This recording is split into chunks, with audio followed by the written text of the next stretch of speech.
बिस्मिल्लाहिर्रहमानिर्रहीम।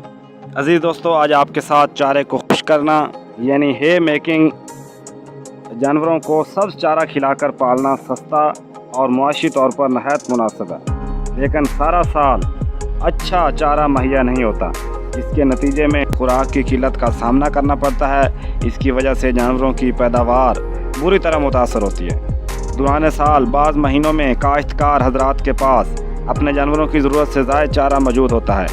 अगर ऐसे औकात में चारे की वाफर मिकदार महफूज कर ली जाए तो ये चारा किल्लत के अय्याम में इस्तेमाल में लाकर सूरत हाल पर बाखूबी काबू पाया जा सकता है। हाजा, लुसरन, बरसीम, मकई, जई के चारे को खुश्क करके महफूज किया जा सकता है और इस खुश्क चारे को तूड़ी की तरह गांठें बनाकर भी स्टोर किया जा सकता है। चारा खुश्क करने से ग़िज़ाइयत मुतासर नहीं होती। कटाई किस वक्त करनी चाहिए? चारे को खुश्क करना यानी है मेकिंग के लिए कटाई किस वक्त करनी चाहिए?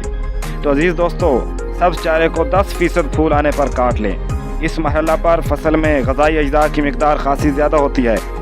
इसी वक्त इनकी हाज़मियत और ग़िज़ाइयत भी ज़्यादा होती है।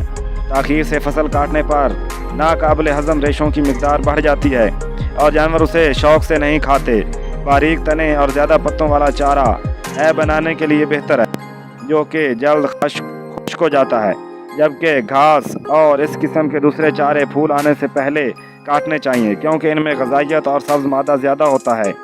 मज़ीद चारा को इस वक्त काटना चाहिए जब हवा में नमी कम हो, क्योंकि ज़्यादा नमी और बारिश के मौसम में फफूंदी लगने का इस्तेमाल होता है। तो अब दोस्तों, अब बात करते हैं कि इनकी तरीक़ा तैयारी कैसे की जाए। चारे को खेत से काटने के बाद साफ़ और खुश जगह पर धूप में फैला दिया जाता है और वक्फ़ों से पलटते रहते हैं ताकि इसमें नमी की मिकदार कम हो जाए, वरना नमी ज़्यादा होने की वजह से फसल में फफूंदी लगने का अंदेशा रहता है।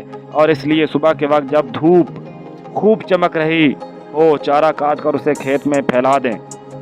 तकरीबन 3 दिन की धूप और मुख्तलिफ औकात में पलटने से खुश्क चारा तैयार हो जाता है, जिसे गांठों में बांधकर स्टोर किया जा सकता है। याद रहे, सर्दियों के दिनों में चारे को धूप में, जबकि गर्मियों में साए में खुश्क करने से है का रंग सब्ज़ी मार रहता है और फसल के पत्ते वगैरह साथ ही रहते हैं। अगर है का रंग जर्द स्याह हो जाए तो है की क्वालिटी में कमी वाक़ हो जाती है को मजबूती से गांठें बनाएं और है को मसनूई तरीक़ा से गर्म हवा से गुजार कर भी खुश्क किया जा सकता है, लेकिन यह तरीक़ा महंगा है।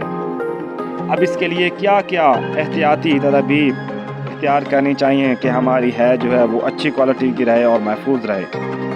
जब फसल पर 10% फूल निकल आएँ तो इस वक्त काट लें। जब शबनम के कतरे फसल से गायब हो जाएं, इस वक्त फसल की कटाई शुरू करें। फसल हमेशा धूप वाले दिनों में काटें।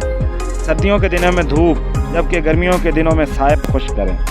थोड़े थोड़े वक्फे से काटी हुई फसल की उलट पुलट से बेहद ज़रूरी है।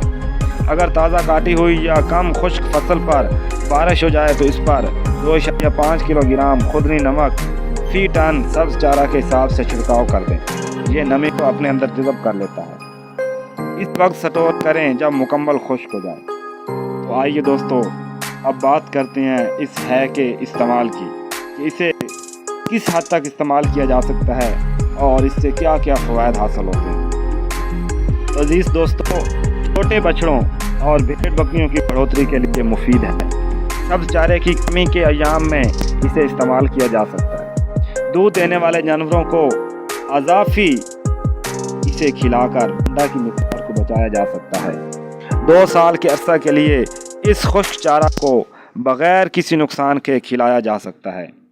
जी दोस्तों, इसको याद रहे कि ज़मीन पर ना खिलाया जाए, इससे गोबर मिक्स हो जाता है और खुराक ज़ाया होने के चांस ज़्यादा होता है। तो अज़ीज़ दोस्तों, ये थे है का इस्तेमाल और है को किस तरह बनाते हैं या चारे को खुश्क किस तरह करते हैं। तो इससे आप अपने जानवरों की जो सालाना अखराजात हैं उसमें कमी ला सकते हैं। वीडियो अच्छी लगे तो लाइक करें, चैनल